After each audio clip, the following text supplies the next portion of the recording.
Very good morning. Jai Shri Krishna Guru. Thank you for joining Shri Guru Charitra Parayan. Wishing you all a very happy Friday. Om Shri Gurubhyo Namaha, Om Shri Ganeshaya Namaha, Om Shri Saraswataya Namaha, Om Shri Guru Dattatreya Namaha, Om Shri Mahalakshmi Namaha, Guru Brahma, Guru Vishnu, Guru Devo Maheshwaraha, Guru Sakshat Parabrahma, Tasmai Shri Guruve Namaha. Shri Guru Charitra Parayan. Today we'll be beginning with a new chapter, that is chapter 9. Sripada Sri Vallabha blesses the washerman. In this chapter, Sripada Sri Vallabha gives a boon to his devotee, Rajak, that he would be born in a Nawab family and would be a ruler in his next birth and would also have his darshan but in his new avatar. That is, when he would reappear as Sri Narasimha Saraswati. Siddha Yogi narrated another incident which took place during Sripada's stay at Kuravpur. Every day morning, midday and evening, Sripada used to come for his bath to the Sangam, confluence of Krishna and Venya rivers. A rajak also used to come there daily with loads of clothes for washing. Thus, he used to have Sripada's darshan 3 times daily. He used to wash Sripada's clothes daily, dry them, and thus used to serve him. Deep devotion grew in him for Sripada. One day, it so happened that a Muslim sultan was camping on the banks of the river near the confluence. As usual, when the washerman went to the river with his bundles of clothes for washing, he saw the Muslim king and his wives bathing in the river. The women were wearing rich ornaments and precious jewelry. There were many guards keeping watch around the camp. The Rajak's eyes were dazzled seeing the glory and pomp of the king. He thought how lowly and miserable his own life was and felt that a life that of a Nawab alone was worth living. He started thinking how happy he would be if he also were to be born in a royal family and be a king. His mind was brooding thus. Later in the day, when the Rajak met Sripada, the latter asked him what was plaguing him. Sripada knew what was going on in the Rajak's mind, and he had love for him because of his devotion and the services he was doing to him. Sripada told him that he was blessing him to be born in a royal family in his next life and to have all his heart's desires fulfilled. He further said, "If you so desire, I will make you a king even in this life. Why even now itself?" The Rajak was overwhelmed with the joy for the Guru Nath's solicitude for him. He said, "Lord, I am now too old for any pleasures of the world. Whatever blessings you want to confer on me, please defer them for my next birth. But please do not ever forsake me. How can I live without your darshan?" See, it's very beautiful. The Guru is so compassionate. He knows what is going on in your innermost being. What are your heart's desires? Many a time we think, the master is a heartless being. He doesn't understand the pain we are facing or we are suffering. But he's all knowing. He's the Lord Almighty.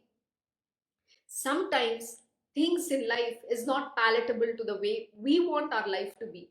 We don't want to do certain things. We have likes and dislikes. But please remember, the Guru, the great master, the Lord Almighty is very compassionate. He fulfills everybody's heart's innermost desire, that which they want to live in their life, whether it is with wealth, job, children, family, you name it. He grants everything. And those who come with a spiritual desire to attain the highest spiritual will, that also they get. But for that, you have to put in your efforts. It's not going to come easy. Please remember that. So here, the great Shripad, it's very compassionate. He knows what is there in the Rajak's heart. He knows what his mind's desire is. So even before the Rajak could tell him, he already blessed him with that. He wanted to be that royal. Sometimes we think, what when we have this money, what happens? I don't have to suffer this miserable life. We always feel our life is so miserable. And this is with everybody, whether it's me, you, or anyone in our life. We always want something which we didn't get. We aspire that our life has to be in a certain way. In fact, exactly, there has been times when I'm sure most of us or every one of us have felt, I wish I had this at this age. I would have enjoyed my, that the precious moment of my lifetime. But I didn't get any of those at that moment in time. Today, what is the point in having this? It's exactly how I was feeling. I've lost my youth. I'm already old. What is the use of me getting something when I'm already old? I can't even enjoy anything right now. So the Rajak is saying, don't bless me anything at this in this life of mine, because my life is already over. But if you wish to bless me, please bless me that in next life I be born, you know, as a king or in a royal family. And most important, what the Rajak asked the Guru? He says, please don't ever forsake me. And you know what he says exactly? His words are, he says, please do not ever forsake me. How can I live without your darshan? At least he's very devoted to Shripad. It's very important. See, Guru Seva is the highest form of worship. And when you do the service, you will get the benefits. But you're not doing because you're going to reap any benefits. What is the benefits? The most biggest benefit that you will get when you do a Guru Seva is to overcome and redeem all your karmas, your sins. You're wiping them away. And it's only through the service unto the lotus feet of the Guru can you overcome all your karmas, past sins, your tendencies, your nature. It's a purification process. It's not overnight. It's not a day. It's not a month. It's not a week. It happens over lifetimes, many lifetimes. And if you have this opportunity in this life, the opportunity to serve the master, please do so with absolute sincerity. It is extremely important. Many a time, you are not going to like what the Guruji is going to tell you. Sometimes we think he's against us. It's our mind's play. So we are not going to like it.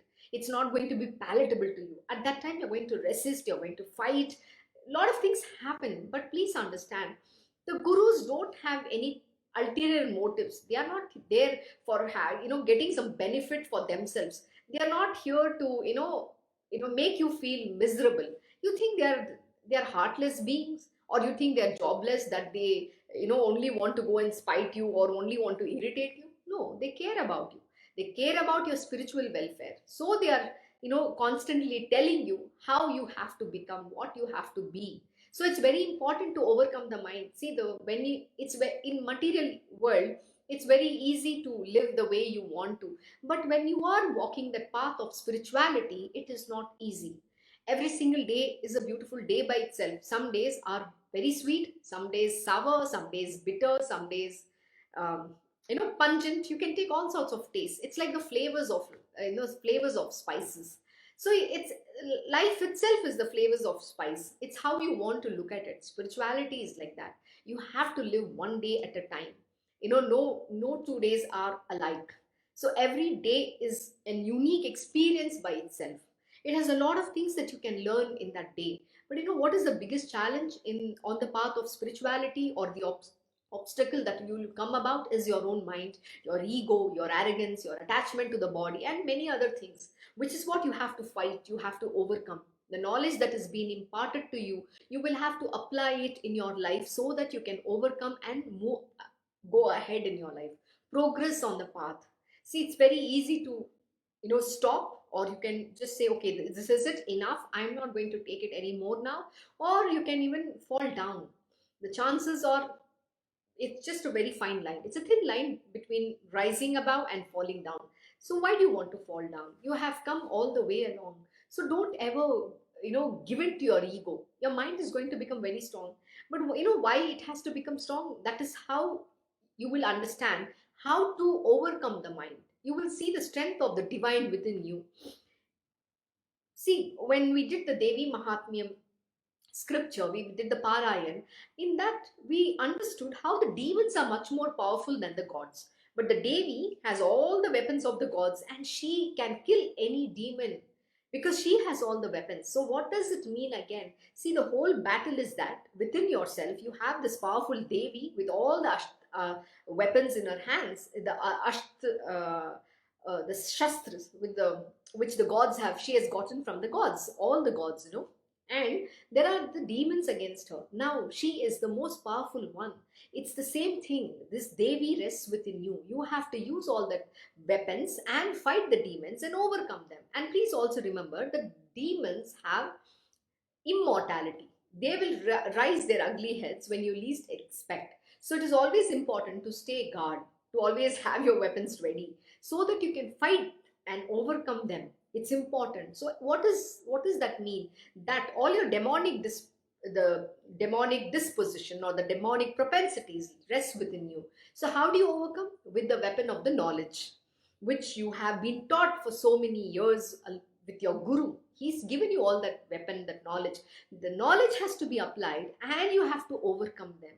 Unravel that hidden potential, that who the real goddess is you and there is nobody outside of you. Use this power of the sword of knowledge, we say, to cut asunder the ignorance. That is what you have to do. So many a time we are not going to like our life.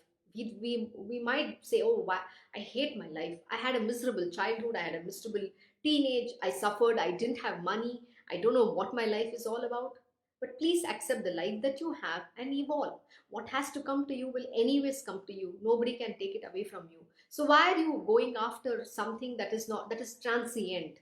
Yeah, we feel enough is enough. I want that money. I want my life to be nice. We think, this life is the pink color glasses. It's a fairy tale. But our assumption is wrong. There is no fairy tale. It's what you make your life into. In fact, this morning my Krishna Guruji gave a very profound lesson. He said, the state of mind, the choice of how you look at life rests with you alone. And it is not with anybody. You cannot, blame the world for you being a miserable person. Example, I know someone in my life who has had a very tough life all through his life. And the man has lived his entire life feeling miserable. And also his own wife has felt extremely miserable. So both of them have lived their entire life in a miserable condition. But what could have happened had they changed the perspective or the way they thought they could look at life? It is the choice still rests within your hand. See, I understand, I know they can be very happy. There's nothing wrong with their life. It's what they have made into. Why? Because certain expectations or there are desires that which they had was unfulfilled. The unfulfilled desires ensues anger. Why? Because they didn't get the money, they didn't have the food, they had to sacrifice. There's so many different stories. But who's told you all that? See, accept whatever is part of your karma. There is no way you can fight your karma out. The only way to evolving in a peaceful manner is to accept your karma and move on and not blame anybody else for your miserable state. So the state of mind, how do you think? How do you see the world? It's very hard, let me tell you. It's not easy, but I also believe it is possible, but you have to make extraordinary effort. That is why we say it's a self effort. Like Lord Shri Krishna says, you are your own best friend and you are your own worst enemy. Why? Because either to rise above or fall down rests in your hands alone. And when you let your mind rule over you, it's always going to show you the downside of life. It's never going to show you the upside of life. To see God in everything, to see that everything is happening for your good alone, even though you understand this, but your mind is not going to give you that sense of acceptance. It's not letting you see that good in in everything that is happening at that moment in time. So your mind is going to instigate you against the divine Lord, against God, against this whole world, and say, see, everybody's been very bad to you. Even your God doesn't care about you. Even your guru is not caring about you. He is giving everybody else except you. This is what your mind will tell. I'm sure, oh, see, he's favoring her. He's going and living with her. I don't have him with me. It's very convenient. Your mind can show you all sorts of things and blame. There's going to be a blame game. Oh, he will give to his favorable people. That's how we look at it. God is only kind to few people in this world. We are judging. We are judging our guru. We are judging our God. We are doing everything. Though knowing fully well that what we are saying is wrong. Yet, we let our mind speak. And that time, there's only one thing that you can do. You know what? Just Hari Bol. Take the name of the Lord. It's tough. I'm telling you. I've gone through this. I've been there. I go through it. It's very tough because these are the challenges, the obstacles which is put on the path of spiritual, because your mind doesn't want you to rise. It doesn't want you to, win itself in becoming divine. It doesn't want. So it always creates a lot of obstacles. And at that time, the only remedy is chant the name of your guru, chant the name of your ishta, or if you have a real master in your life, if he has given you the Kan mantra, just ceaselessly chant that name, chant that mantra. That is all the magic remedy. There is nothing else. And have that faith. Everything will be fine. Just let it be. This is one thing you need to understand. At that moment in time, don't react, don't speak. Silence is the only remedy, and just let it be. You don't have to react, because the more you react, the stronger you are making your mind. So don't speak. It's okay. Let it be. This is a very tough thing to do, let me tell you. It's not easy. So the path of spirituality is not easy, but when you have the grace of the Guru, believe me, it works magical. But the Guru is going to test you. He's going to see you, how much you withstand or not. Those tests are going to come to see where you stand. Sometimes, yeah, you might fail. It's not necessary you're going to be able to pass all the time, but it's okay. So get up, again rise, and go ahead. Go ahead, get that lesson. It's perfectly fine to fall, but it's very important to rise and run every single time that you fall. There is nobody in this world who had it like one, who was able to reach whatever the destination without having those failures. So failures is a part of life. So it doesn't matter it doesn't matter that you have to always be successful. Again, the problem in our life is that we only aspire to be successful. Nobody wants to fail. We don't plan for failing. Nobody's planning for failing. But what is spirituality teaches about? It is teaching about there's nothing like you're going to be attached to the fruits of action or the end result. Success and failure does not depend in your hand. It's not for you to decide what the result have to be. Like my Guruji says, Krishna Guruji says, planning is all in your hands. What is the outcome of it is never lies with you. So why are you bothered? But you have to give the best performance. You can't say I didn't give my 100% performance over there. No, you have to put in your best effort. What is going to be the outcome is not known to you. And when it is going to happen, that is also not known to you. So what is most important? Shraddha and saburi, like Sai Baba says, faith and patience, which sometimes shakes us up. Why? Because we lack patience. And patience is extremely important on the path of spirituality. Staying calm and composed even in the worst possible times. Like Lord Sri Krishna. You know what? He was a paragon of masculine beauty. He was in the perfect calmness, even when his own kith and kin were dying. He was perfectly in the blissful state. Can you attain that state? Though he was seeing everybody fighting, killing each other and dying, the gory scene. Can you ever believe? Can you do this? Oh, we will be so upset, dejected. We'll lose our balance. We don't know what is happening. But Lord Sri Krishna watched everybody dying. His entire clan, the Yadu clan, was dying there, and he just watched them in the perfect calmness. How can one attain that? Because he knows that everything is part of this world of Maya. What is born has to be done, has to end. So when you're born, you're going to die too. But how, we don't know. So he understands this thing, and he's perfectly in the blissful state. He knows that I'm not this body, and everything that is happening in the created world, in the material world, is unreal. That is Maya itself. Can you have that perfect, blissful state, that understanding that this is everything is Maya? So Lord Sri Krishna was able to be like that. Can you be the divine? Why do we give examples of Lord Sri Krishna? Because he's the highest. He's the epitome of everything that is, good, everything that is there in the universe. He's both the good aspect and the bad. Everything comes from him alone. We can't accept God to be bad, right? God is not bad. It's the way how we look at it. There is no right and wrong. Everything is falsehood in the material world. The truth is, God alone is the truth. So this is what we need to understand. But when you When you are on this planet Earth, when you have a body, we have to live a righteous life. That is why we say you have to be your good self. See God in everything, see God in everyone, have equanimity of mind. That's a very big, very tough lesson. It is very easy to say.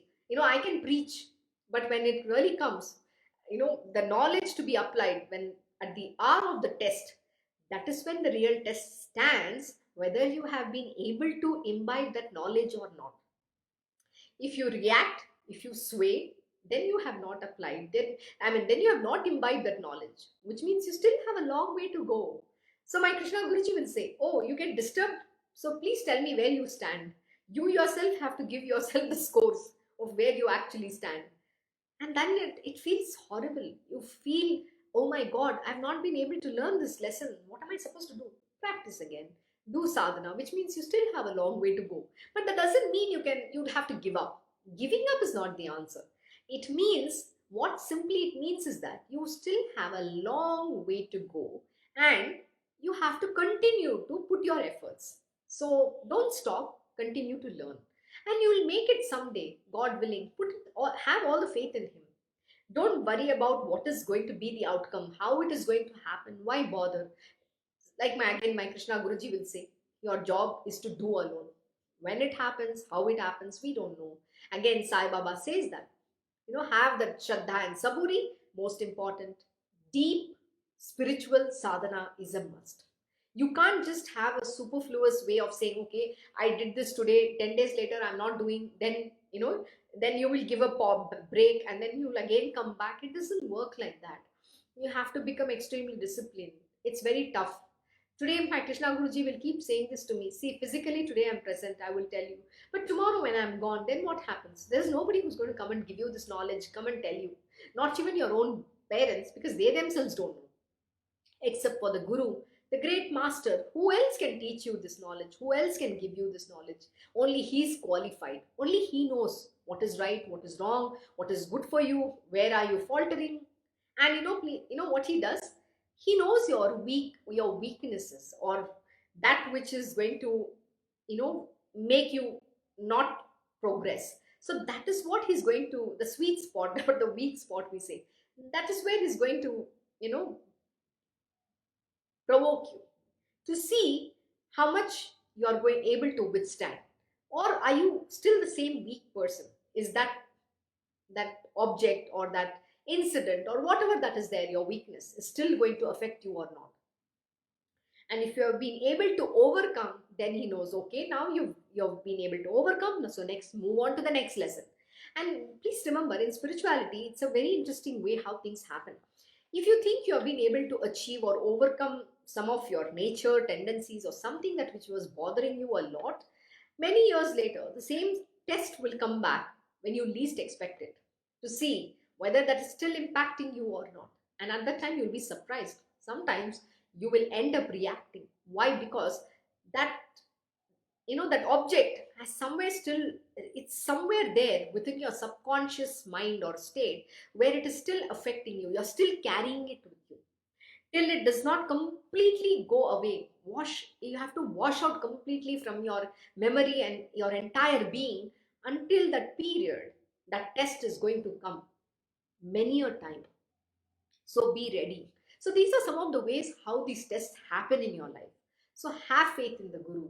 Don't ever give up the faith. And that is why here Rajak is seeking Gurudev's blessings, saying that he says that, but please do not ever forsake me. So always tell your Guruji, don't ever forsake me. Let His grace always be on my head. Please remember, that's the only thing which is priceless in your life. That's the ultimate possession. I don't know what's the right adequate word that I can even use to describe it. It's not the possession. That's the only priceless, priceless object or priceless thing that which you can own in your life, which is the Guru's grace. Never let that grace go away from you. How can I live without your darshan? And always seek for that grace to, have His darshan wherever possible, whenever possible. Sripada then said, let it be so. In your next birth, you will be born in the Nawab's family at Vaidurya Pura, Bidar, You will enjoy all royal luxuries and pleasure to your heart's content.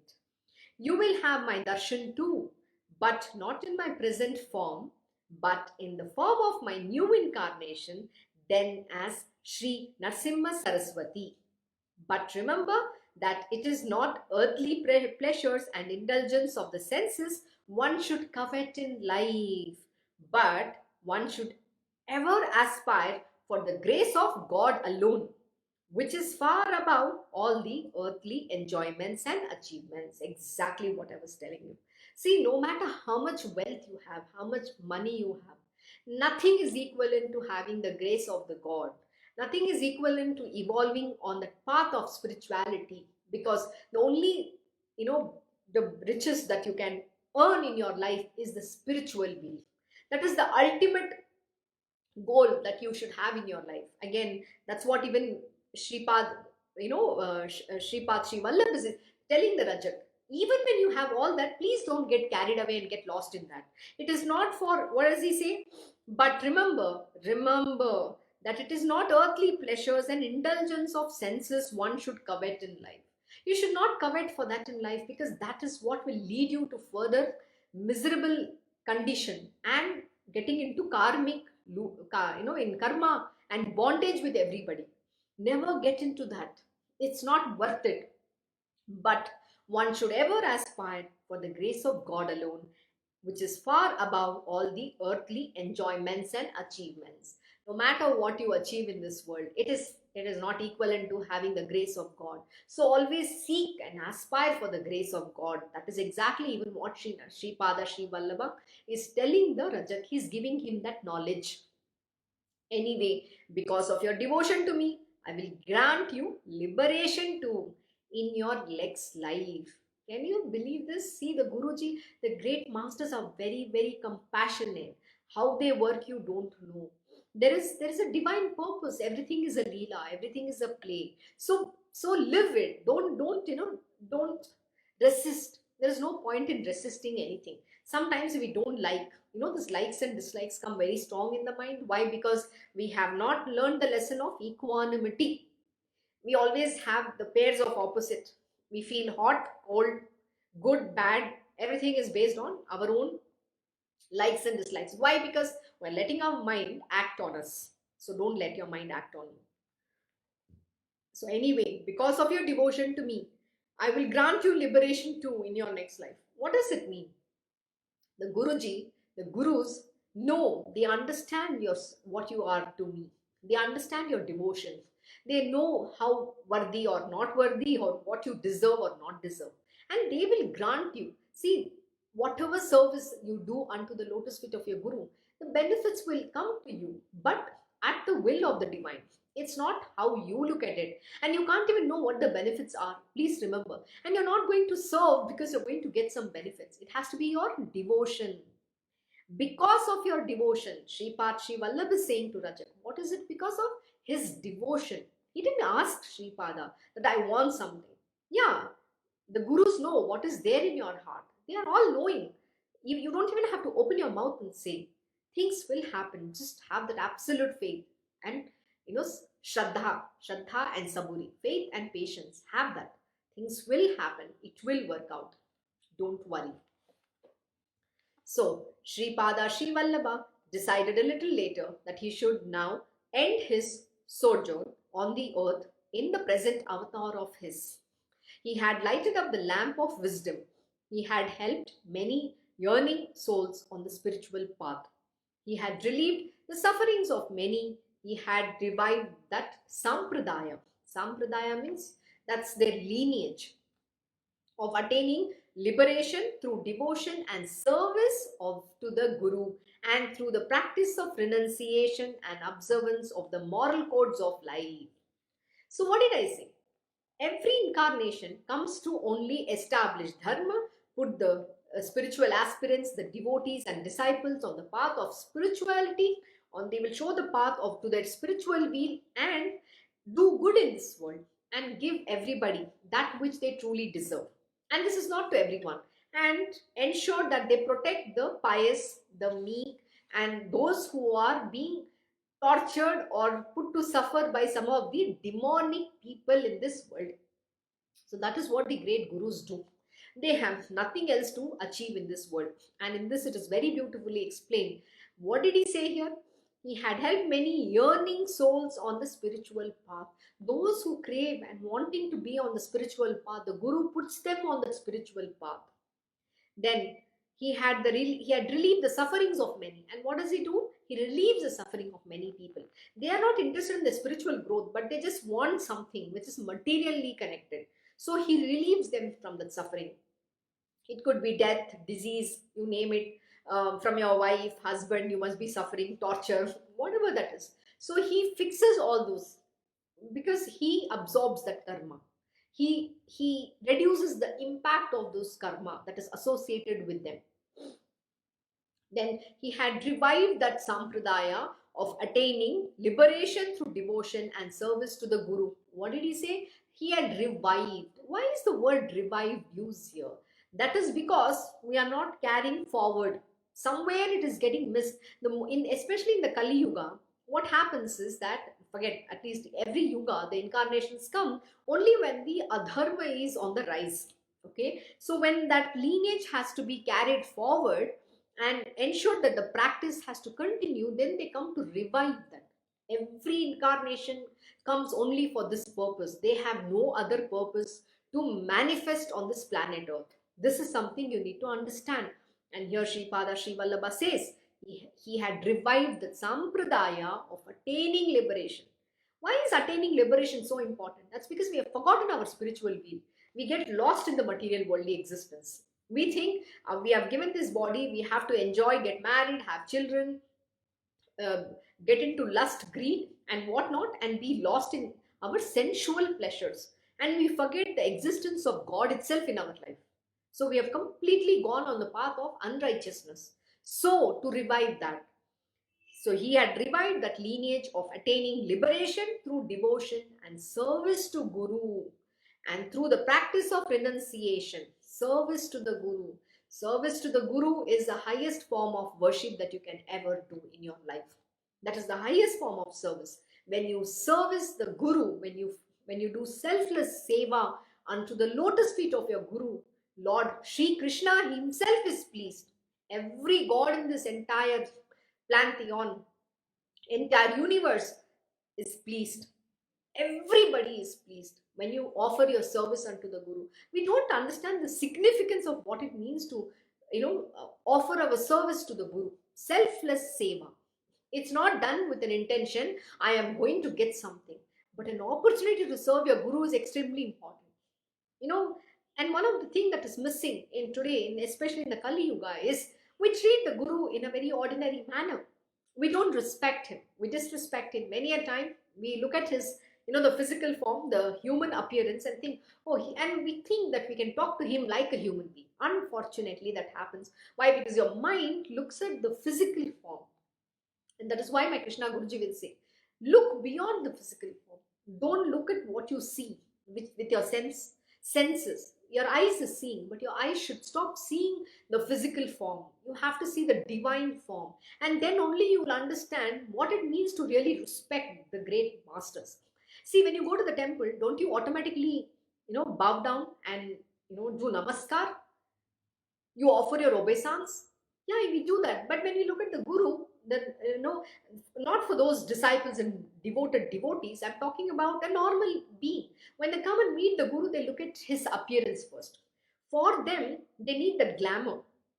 They need to see that they are wearing some kind of unique costumes, they are dressed uniquely, and only then they will accept that they are some God's men, whatever you want to call. So this is a preconceived notion which they have. That is a false belief or false understanding of human beings. Unfortunately, we can't change the way the world thinks, but only with the grace of the real master can you be able to get that understanding. A little glimpse will come, nothing more than that, just like that. Something will hit you, oh my God, he's a great being. That is good enough. And then you will not look at him as an ordinary human being or fall for his the false appearance that he portrays in this world. False in the sense because it's his maya. That's not his real self. That is not his true self. He appears to be extremely an ordinary human being. And that is what hits people. That's what Maya, that is the Maya he creates, and that is the delusion that you will get into. So for that which you need to have the grace. So then only can you have the Guru Bhakti. You will be able to do the seva.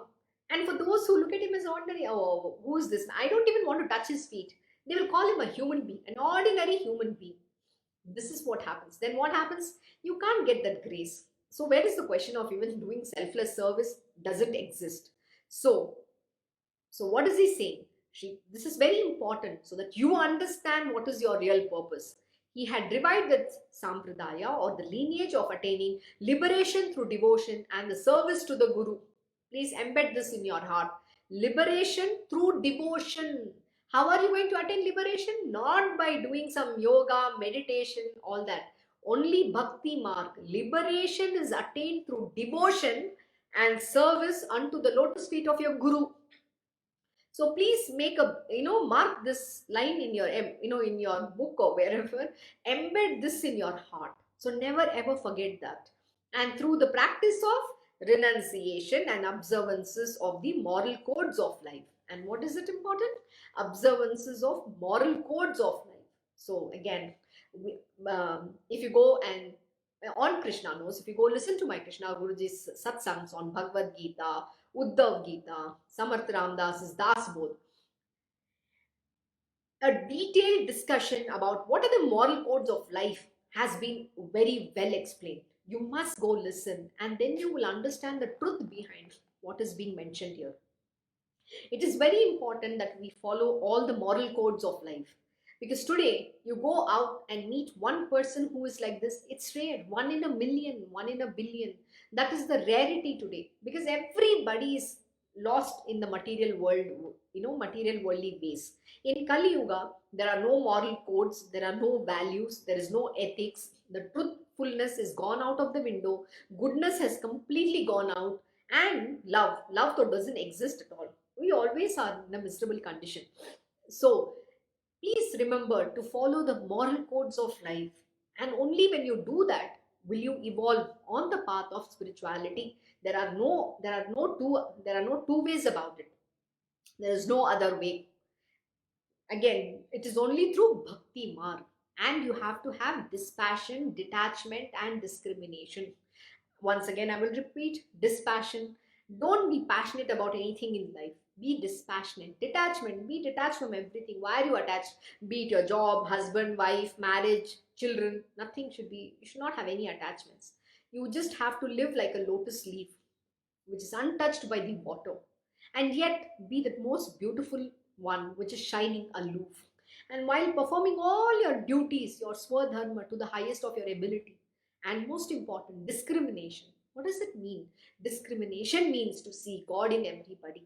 And that is one thing it's very difficult to achieve. Why? Because the moment we look at a person, we want to murder them or throttle them. That's how we feel. Many a time you like someone, you don't like someone. And those likes and dislikes are based on to your yardstick.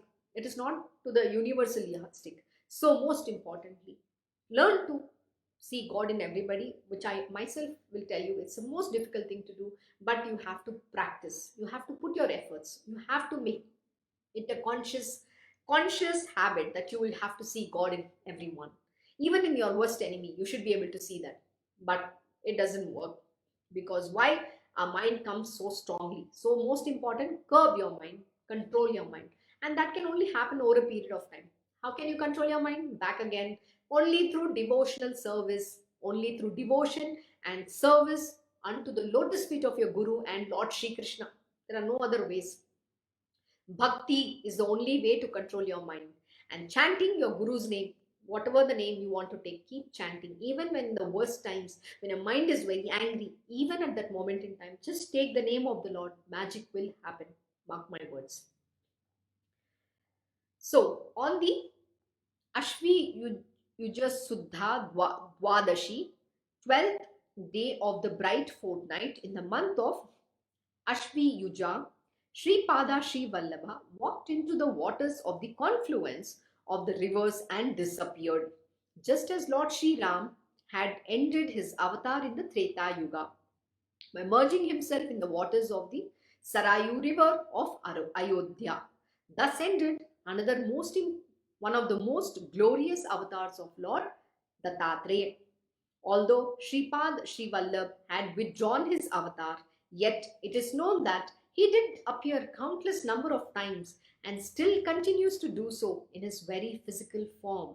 To all those who have set their hearts on that holy form and offer their devotion to that form in all sincerity and earnestness. What is being said here? Again, this is a very important lesson that you need to understand. One is like when they take the Jal Samadhi, the lords disappear. They are not they're not the physical body. The body is just a manifestation. They are the eternal being, which is who are unmanifest. And Guru itself, like I said, is a tattva. It's a principle, so which manifests. Now, even though Sripad Sri Vallabha had withdrawn his avatar, yet it is known that he appears countless number of times and still continues to do so. And who makes it appear? Like yesterday I said, it is not the stone which has the Lord Shiva. It is your faith in that stone will make it become Shivlinga. The Jyotirlinga will come and be presenting itself to you. When you have such a devotion, how much you yearn yourself for the Lord, how much you have fixed yourself in that particular form.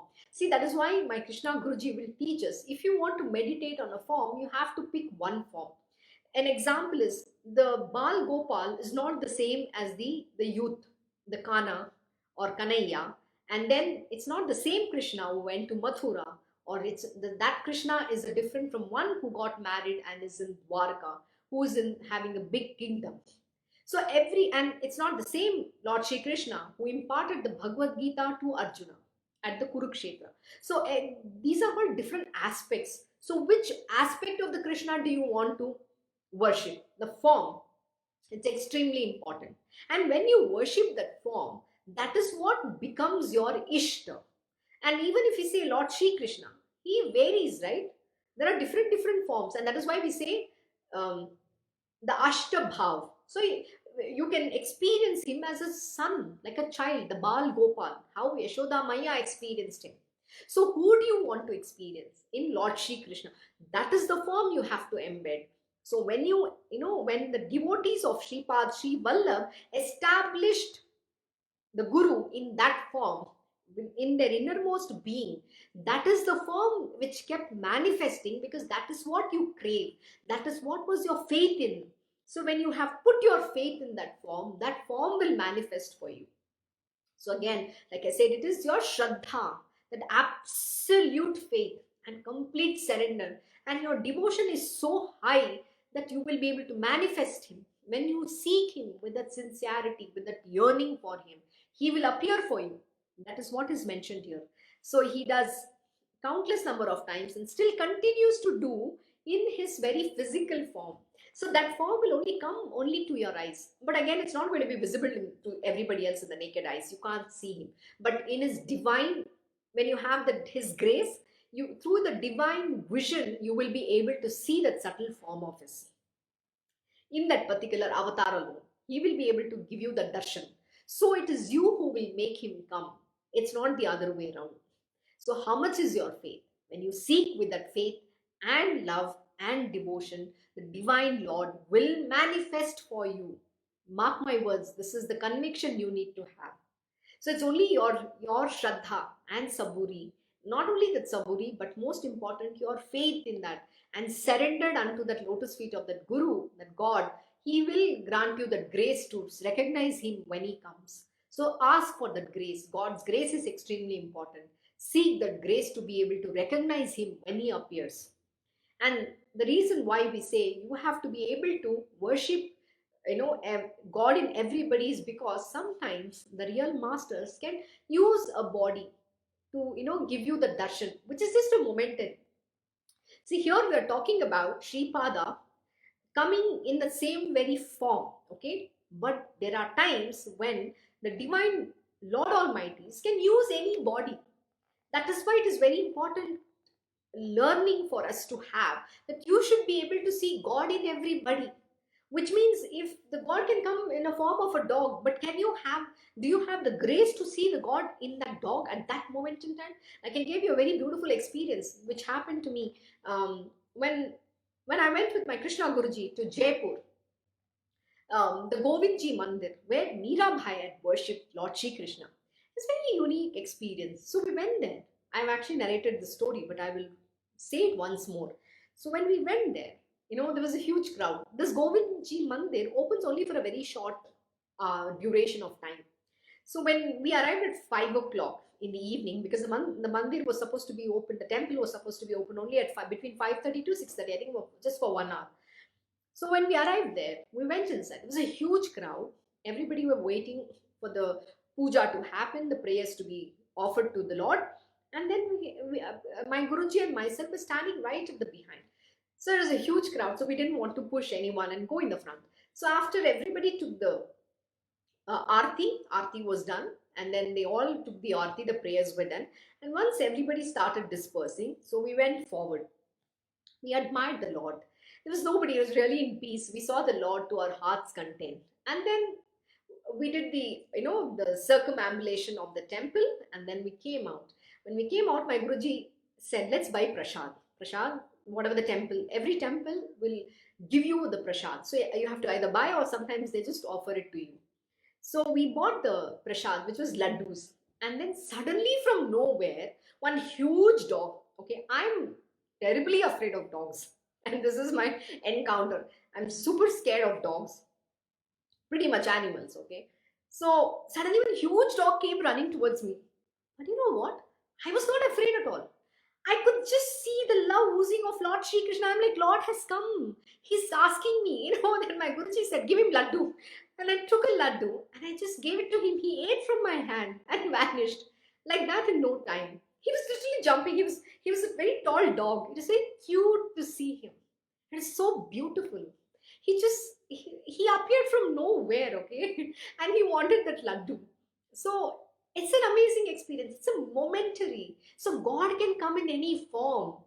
It could be transient. It could be, in sentient beings. It could be in any form, human form, in the form of a creature, animals. He can take any form. But do you have the grace to see him at that moment in time when he comes? Because it is only a momentary vision. It's not going to be there for more than that. It's just a few, maximum, it was just a minute. When the dog came and he literally stood and there was a love oozing. I was not afraid. See, normally I will be very afraid of a dog. But the moment this dog came near me, I was telling my Guruji, oh my God, he's so tall. He literally is like trying to jump near my Guruji. And then he came towards me. And then my Guruji says, give him the laddu. How sweet was it? That is grace. That is how you should be able to recognize the divine being with that faith. So always ask for that grace. And that is why it is important to see God in everybody, even when you don't like someone. Because God could have come in that form and you've just hated God in that form. You don't know that there is God. Why? Because you were hating that person. And then what happens? You actually hated God. But would you hate God? No, right? Nobody will hate God. But what happened? Just because we were not able to see God in that person, have we not rejected God then?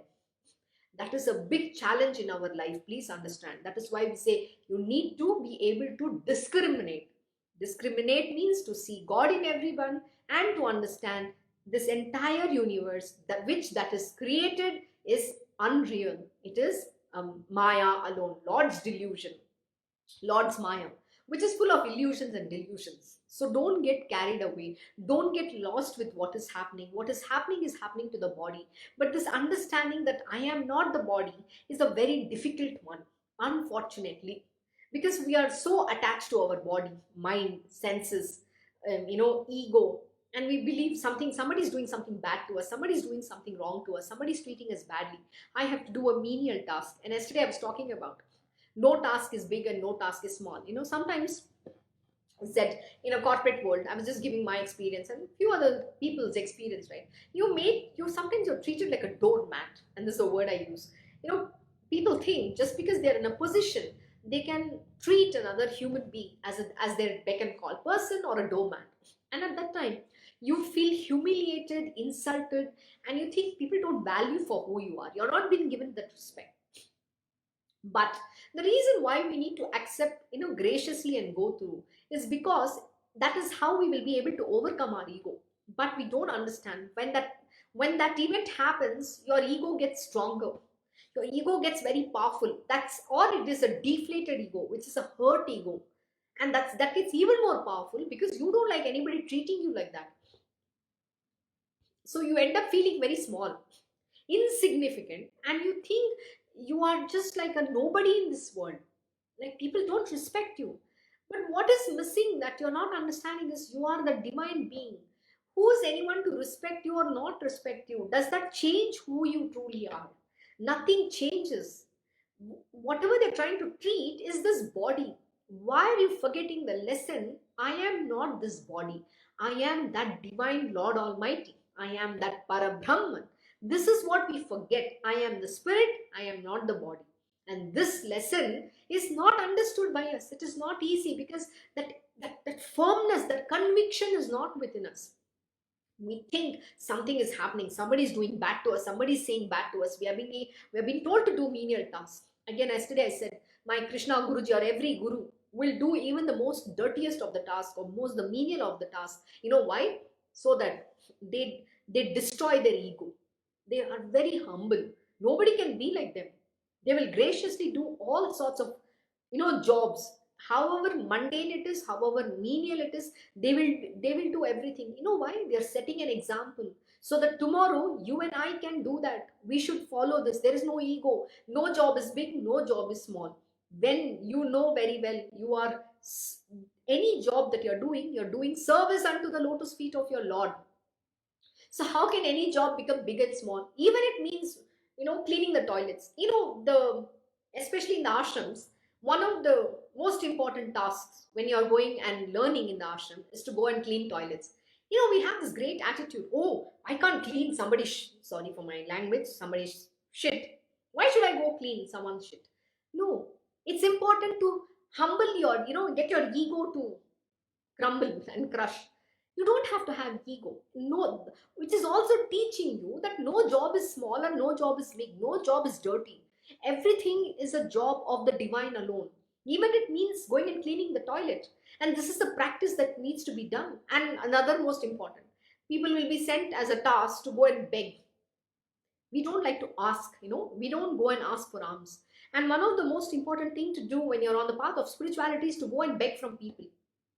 And that's a very tough task. People don't like to go and beg. So can you ask for alms and eat? And that is one of the lessons which Samarth Ramdas so beautifully lived. Many of the gurus in the past, even in the present. I'm talking about the real masters. I'll always have to say this disclaimer. I'm not talking about any material worldly fake gurus who have conglomerates. We are not talking about them. I'm talking about the divine Lord Almighties who have manifested, the great masters. Even today they live there. And you know what they do? They live on what is being offered by their disciples. They don't have anything. They don't covet anything. They don't own anything. There is nothing under their name. There is no bank account. There's no possession. Nothing, nothing, nothing. Can you live a life like that? That is most important. They are actually setting an example for us to follow that path. What is the most important path is to be humble. Humbling your ego. A great master, a great leader, God Almighty does everything. He doesn't think anything is small job or a big job. And you know what?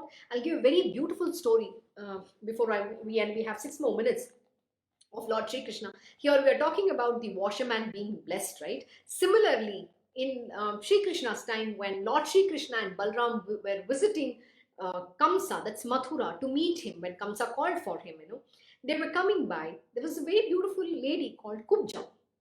And she was bent. She was ugly looking. And she was washing the clothes of the king over there. And when she was coming, she meets Lord Sri Krishna and Balram. At that time, Lord Sri Krishna asks her, can you give me those clothes? And she's like, first, I can't give you, but the moment she sees Krishna, it's a magic. She falls in love. She's so much attracted to him.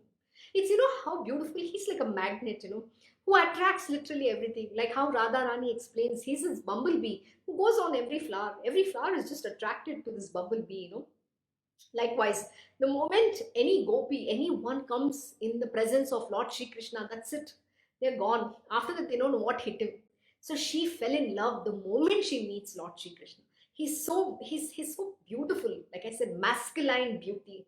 Everybody's desire is to want to marry him. I just want to make love to you. I want to just literally jump on you. That's the craze you come into. You don't see anything over there except that love for him.